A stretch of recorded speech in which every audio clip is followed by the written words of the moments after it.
Ladies and gentlemen, distinguished guests, Your Excellency, Mr. Yasser Yakesh, honorable young leaders and fellow participants, it is an honor and a pleasure for me to welcome you for the afternoon session of the first day of our conference, the Ankara Conference on Peacebuilding and Conflict Resolution.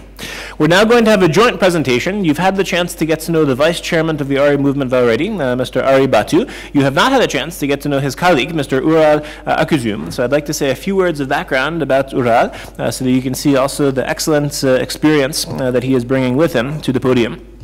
Mr. Ural Akuzum studied political and administrative science at the University of Montpellier in France. After completing his studies in France, he received support from European Union for conducting a project entitled Human Rights for Everyone with the Faculty of Law at Marmara University in Turkey. He holds a PhD in constitutional law. He has also taught political science, international relations, and law at various universities and schools around the world. He works as both editor and author. His column, Political Vision, appears in Elgan's magazine. Since 2009, he has served as the president of the ARI Movement. The organization aims at reaching participatory democracy and raising the leaders of the future.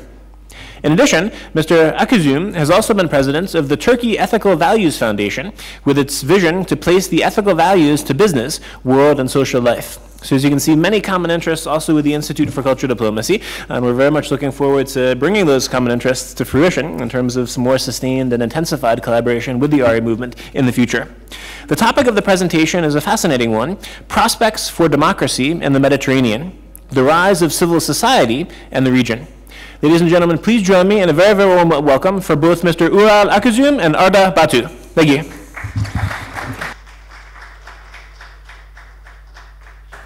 Hello again. As you know, we're kind of running out of time, so we're going to try to keep it quick. Both Ural and myself will be present at the conference in the coming days. We'll keep the presentation quick and try to leave more room to a more interactive session, a Q&A session. I'll start with a few words about ARI Movement, because since we're talking about the development of civil society, this has been touched upon in some of the presentations today, but we haven't really delved into this to this topic, because the development of civil society is very much adjoined to the idea of the development of cultural diplomacy or civil diplomacy as well. So let me briefly say a few words about ARI's activity in the Turkish civil society world, what we have been doing. And then I'll pass the floor to my colleague Ural, and then he'll add his insights upon what I said. ARI has been founded in 1994, as Mark hinted, as he described, was when he was giving Ural's biography. He stressed the term political participation, and that has been the idea of ARI at the onstart, to provoke or to buttress the idea of political participation in Turkish civil society. As you know, Turkish geography is very varied. I mean, when you go to Anatolia, the eastern part of Turkey, the notion of political participation is not as developed as in the western part of Turkey. So what ARI tries to do, ARI Movement tries to do, is try to go to those geographies, go to those quote-unquote lesser developed areas of Turkey and reach out to the youth and kind of injecting the idea of political participation, the channels of political participation and whatnot. Our civil diplomacy programs function in a very similar way. Because you know, I think it was our guest from the UN who stressed this distinction between I and other, or you know, me and other. This distinction plays a key role in conflict resolution. The perception of the other is always, in political psychology or in psychology at large, is perceived as a notion which is being feared, you know, fearing the unknown. As I explained or hinted during the morning session, our programs in Armenia, especially when I first went there, even as someone who's been deeply involved in civil society and cultural diplomacy programs, when I was going there, I'll be very honest, I had an element of fear because of the political situation between Turkey and Armenia. I thought I would not be well received, and people were warning me about life threat, you know, in going and trying to conducting programs there. But both Ural and myself have been there more than a few times now. and my first fear of being not being received well, or even to the point of having some threats to my life has turned out to be false, and the image of the other, as I tried to elaborate earlier,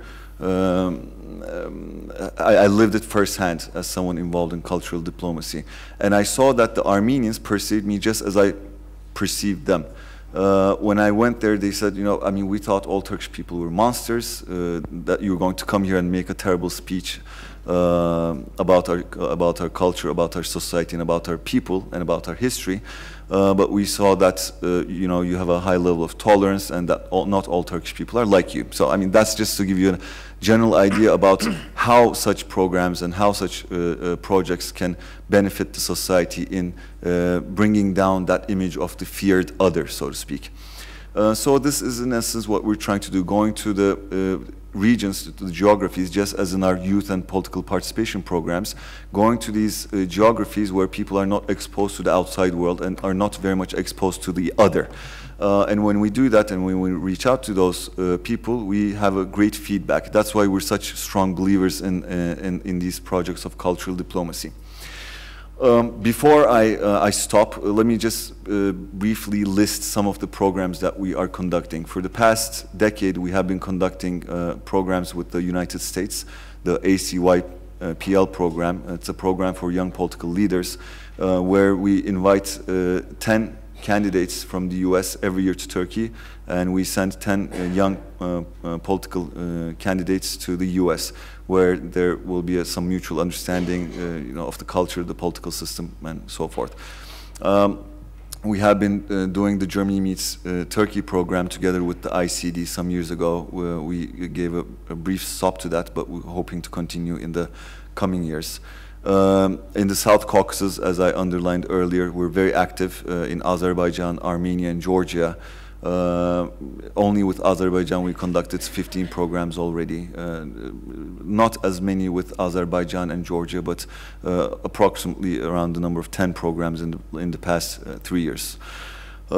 Middle East is an area where we're trying to delve into. Syria is a region that is obviously not easy to penetrate nowadays, but we're looking into organizing a big security conference in September this year, where we will have representation from Syrian opposition and civil society members. And with that, we're hoping to press the button on starting the civil diplomacy and cultural diplomacy programs between Syria and Turkey. Israel is a country that Turkey needs a great deal of work with. As some of you may know, we have a lot of problems with Israel now at the political scale, the higher political level. What we as an NGO think is within our mission is to try to bridge at least the society of the two countries. So we have been doing some programs with Israel, and we're looking into expanding those programs as well. These are just a few examples of what ARI has been doing and what we will be doing in the near future. On that note, I'll stop and I'll pass the floor to my colleague and good friend Ural. Maybe you'd like to, he's Francophone, but do you prefer English? Firstly, I want to welcome you all and thank you to Institute for Cultural Diplomacy. Thank you, dear Mark Danfried.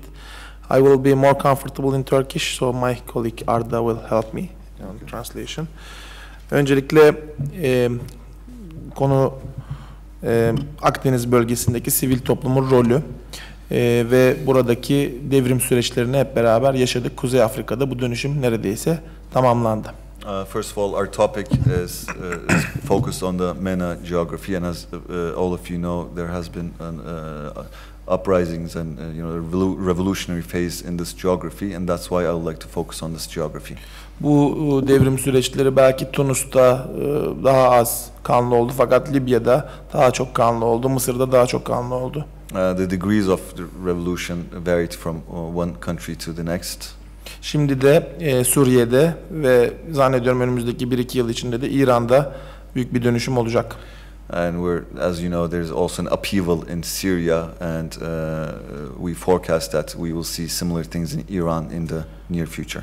Bütün bunlar tabii ki dünyada bana göre küresel finans kapitalin artık demokrasiyle tam olarak çakışan çıkarları doğrultusunda oluyor. The international financial capital, uluslararası finans kapitalin demokrasiyi istemesinden dolayı oluyor. Demokrasiye ihtiyacı olmasından dolayı. The international financial center of gravity, let's say, wants democracy to prevail, and this is injunction. The upheaval in these geographies are somewhat joined to that. Pepsi'nin bir reklamı vardı. Bütün arkadaşlarımız hatırlar. Ask for more generation.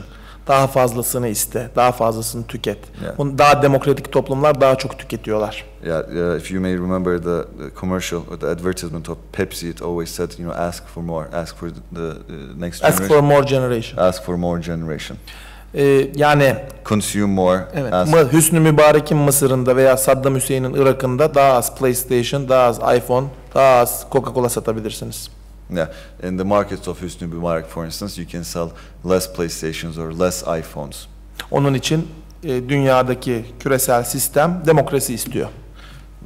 That's why the global system wants democracy. They are involving democracies. They are making new consumers. Şimdi burada şu noktaya gelmek istiyorum. Dünyanın son 30 yılında dünyayı etkileyen 3 tane Amerikan düşünce adamı vardı. Bunlardan birisi Huntington'da, biri Fukuyama'ydı, biri de Zbigniew There, I want to focus on three thinkers that have had impact on the way we think in the past decade or so. One is Huntington, the other is Fukuyama, and the other is Brzezinski. Dünyanın son 30 yılındaki temel yön veren, Amerikan dış politikasına da yön veren konulara bunlar daha çok hakim oldular. Biliyorsunuz 90'ların sonu 2000'lerin başında Cumhuriyetçi Parti Amerika'da iktidardayken Greater Middle East diye bir proje ortaya koydular. Büyük Orta Doğu projesi. Yeah, with the three thinkers that I mentioned have had a great impact on American foreign policy in the past 30 years. And as you know, the Republican Party was the government in the US. And when the Republican Party was the government in the U.S., they stated a new foreign policy, and the motto was Greater Middle East. They want a more democratic Middle East. They want a more democratic Iraq. They want a more democratic Syria, and they want to export the democracy, American way of thinking, to Middle Eastern regions, with the reasons which I mentioned before. Yeah. I think. With the new concept, United States foreign policy is changing with Obama's administration, and a few weeks ago in United States, Zbigniew Brzezinski, one of these three philosophers, he published a new book. The name is Strategic Vision. Devam ediyorum Türkçe olarak. Strategic Vision kitabını yayınladı. Ve bu kitapta da şöyle bir şey yazıyor. Artık Greater Middle East bitti. Bu konsept bitti. Yerine yeni bir şey bulmamız lazım. Çünkü artık dünyada o bölgelerdeki demokrasi geldi, gidiyor. In his new book, Strategic Vision, Brzezinski says that the idea of the Greater Middle East has now disappeared. And there is now a new idea for the region. Evet, çünkü bunu başardılar. Artık biliyoruz ki önümüzdeki birkaç yıl içinde İran'da, şu anda birkaç hafta içinde Suriye'de bütün bu değişiklikler olacak. The reason why there is a new need or new idea for this region is that because the earlier theories that we need democracy in this region has almost prevailed or is in the process of coming about. In next couple of years or next couple of weeks maybe. Meaning that democracy is in the process of becoming the ideology in these regions, even if not full functioning ones. At least democracy will be there on paper. Brzezinski kitapta diyor ki Strategic Vision'da yeni konsept şu, Greater West. He says that the new concept to replace the Greater Middle East concept is the Greater West concept. And the Greater West is United States, Avrupa Birliği ama artık medeniyet olarak çok güçlü, kültür olarak çok güçlü ama ekonomik olarak batmış Avrupa Birliği, Yeah. Türkiye ve Rusya. Greater West. Evet. Yeah, so he defines the Greater West as the U.S. And Europe, despite its economic shortcomings, culturally and developed Europe, and Turkey and Russia is included in this Greater West concept. Türkiye'nin tabii ki Orta Doğu, Kafkaslar, Balkanlar ve Kuzey Afrika'daki etkisi ve Müslüman bir toplum olarak laikliği yaşayan bir ülke olması bu noktada çok önemli diyor Brzezinski. Brzezinski also stresses that Turkey is important simply because of its influence and potential influence in its near neighborhood, namely the Caucasus, Central Asia, Middle East and the Balkans. Ve diyor ki bu batı Pasifik Okyanusu'nu Bering Boğazı'ndan alacak, Rusya'dan Türkiye'ye geçecek, Avrupa'dan geçecek, Amerika'da ta Alaska'ya kadar Pasifik Okyanusu'nu iki taraftan kuşatacak bir batı. So this West will contain, so to speak, from both sides of the Pacific, from the U.S. coming into Europe and into the Eastern Europe and Turkey and Russia to Bering Bosphorus. And all the way to the Bering Strait. Bering Strait. From the other end. From Alaska to Bering Strait. Burada Türkiye'nin Batı değerlerine bağlılığını, Türkiye'nin Western values'a bağlılığının altını çiziyor. Here Brzezinski emphasizes the strong orientation of Turkey towards the West. Tabii bu bir şey ifade etmiyor. Bu bir Amerikalı bilim adamı. This is an American thinker or American academician and he's mentioning his own ideas. But this is important before 1980s. Brzezinski was working on Cold War issues and in 1990s he was working for the Greater Middle East project. So he's a thinker and he's a very efficient thinker, efficient academician, and he's looking ahead for the next decade. Dolayısıyla bunu neden anlattım? Dünyada gençler olarak hepimiz geleceği konuşmalıyız, geleceği görmeliyiz. Dünyanın geleceği nereye gidiyor? Why did I start with this in such a way? Is because as the future leaders or as the young generation of the world today, we always have to think about the future and what the future holds for us and for the world. Tabii ki Afrika ve Kuzey Afrika'daki ülkelerde, bu Arab Spring ülkelerinde veya Orta Doğu'da bu dediğimiz şeyler hop diye olmuyor. Bunu böyle koyduğunuz zaman devrim olmuyor veya hayat biçimi değişmiyor. Bu çok uzun yıllara yayılacak. Ama bunu göreceğiz ki biz önümüzdeki 30 yılda o ülkelerde artık batılı anlamda bir demokrasiye doğru dönüşmeye başlayacaklar. Of course, real functioning democracy doesn't just happen. It's a process. It's a long process. And just because the Arab Spring happened, and just because we saw upheavals in this geography, in MENA specifically, we're not going to see full functioning democracies today. But in the next 20 to 30 years, I believe that we will see better functioning democracies in this geography. Türkiye bugün geldiği noktaya 100 yılda geldi. Fakat o ülkeler 30 yılda gelebilir. Çünkü onların internet alışkanlıkları var, tüketim alışkanlıkları var, iPhone'ları var, Twitter'ları var. Onlar daha hızlı bu aşamaya gelebilirler. Turkey came to this point in its democracy in 100 years, but I think the process of coming up to speed in terms of democratic evolution will happen in a more speedy way because the world has changed. It's a more globalized world where the young people have access to tools where they can connect to different parts of the world like Facebook, Twitter and whatnot, and hence their horizons can be easily opened as opposed to the world of 50 years ago where it wasn't easy for Turkey to come to this point of democracy in that time period. Evet, benim söyleyeceklerim bu kadar. Çok teşekkür ediyorum. Zannediyorum birkaç soru alabiliriz. Thank you for listening me. Here is my short presentation. If you have any questions. Yeah, as we said in the beginning, we want to leave some time for Q&A. I briefly talked about my organization's involvement in cultural diplomacy projects, and my colleague Ural discussed the near future of the region, so to speak. So perhaps you have some questions for us, whether it be about Turkish civil society and involvement in cultural diplomacy, or about the greater region. Please, the floor is yours. The title of your presentation, The Rise of Civil Society, is quite striking. And, that kind of rise in many countries is like shooting star. And the civil society becomes really important after disasters, for example, or in a context of political transformation. They get lots of funding from the West, but once the funding disappears, civil society disappears too. Yep. So what would a country like Turkey or in the countries in the region should do to avoid this kind of like the sort of shooting star events?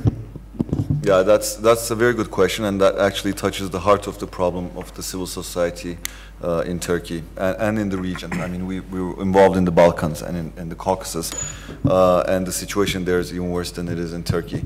The problem in Turkish civil society is a problem of sustainability. Civil society organizations, especially dealing with foreign affairs, cultural diplomacy projects, and political issues at large, all have the handicap of not being self-sustainable institutions. So you see a lot of civil society organizations that are formed out of a project, out of an EU project, or out of a project, as the gentleman said, from a Western fund. And then once that project is over, the civil society itself dies with the project. And this is contrary to being a sustainable institution. The system in the West, or the system in the US, let's say, is a more self-sustaining system. For one thing, think tanks and civil society organizations dealing with political issues have a more sustained way of being funded. Like in the German model, for instance, you have political parties and civil society organizations adjoined to those political parties, and as long as the political party lives, the civil society or that think tank lives along. In Turkey, the environment is not very hospitable for civil society organizations, especially those trying to be independent and non-partisan. ARI, for instance, my organization has suffered considerably from this because we have maintained our independence and non-partisanship. But in Turkey, as some of you may know, you're either for the system or against the system. If you try to maintain a sustainable or objective approach, then you are deemed to be one of the members of the opposition. And some of you may think I'm exaggerating, but I'm not. If you are an objective civil society organization, it's in your nature to be critical of a government, not a specific government like the AK Party today or CHP. But if you're a civil society organization, your number one role is to do constructive criticism, correct? And when you do that, you are deemed outside of the system. When you're deemed to be outside of the system, then you are very much restricted in your funding. The private sector is very much afraid of funding you because they are afraid of seeming to be against the government, for instance. So ARI has itself suffered very much from this. And we were an organization which was a joint or which was affiliated with a political party, but we have maintained our independence and our non-partisanship since the late 1990s. And as I said, Turkey is not a very, very hospitable environment for civil society organizations dealing with foreign policy or politics at large. And that also brings us to this issue of philanthropy in Turkey. The notion of philanthropy in Turkey is not as developed as it is in the West. In the West, all these huge foundations, like even Bill Gates foundations, Paul Getty Foundation, these are foundations of billionaires who have donated their billions to civil society organizations.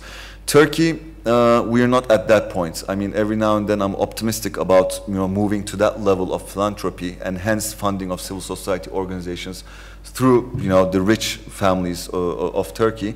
But still, we're not at a point where the funds directed from philanthropists, from society, allows the self-sustaining model of civil society organizations. So, in a nutshell, to answer the gentleman's question, in Turkey, civil society organizations dealing with politics do not have self-sustaining models. The ones affiliated with governments are, well-functioning, rich, doing a lot of project and research, but we know for a fact and from history that as soon as one government goes, that civil society dies with it.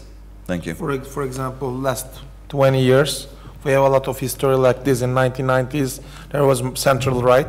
Anavatan Motherland Party and True Path Party, and now the think tanks that they established, they are zero.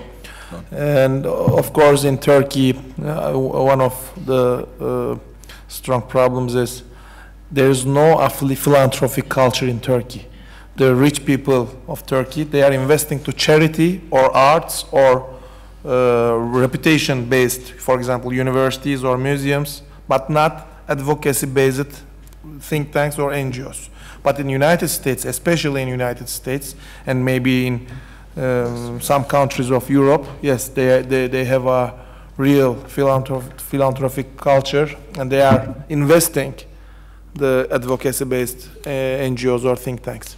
Thank you very much for... yeah, we have maybe one more question, and then we have to stop. Please go ahead. Thank you. This equation of American thinking equals democracy equals consumerism. And this was bearing some undertones of pain. So how to solve this pain? Yes, you're absolutely right. My answer is that. Absolutely right. So the capitalism or the international finance capital is something like that. This is very acımasız nasıl denir? Painful. Painful. Yeah. You're right. And this is a bad thing. I understand your position. You're right. But they want to sell more PlayStations, more iPhones, more Microsoft. That's why they want more democracy.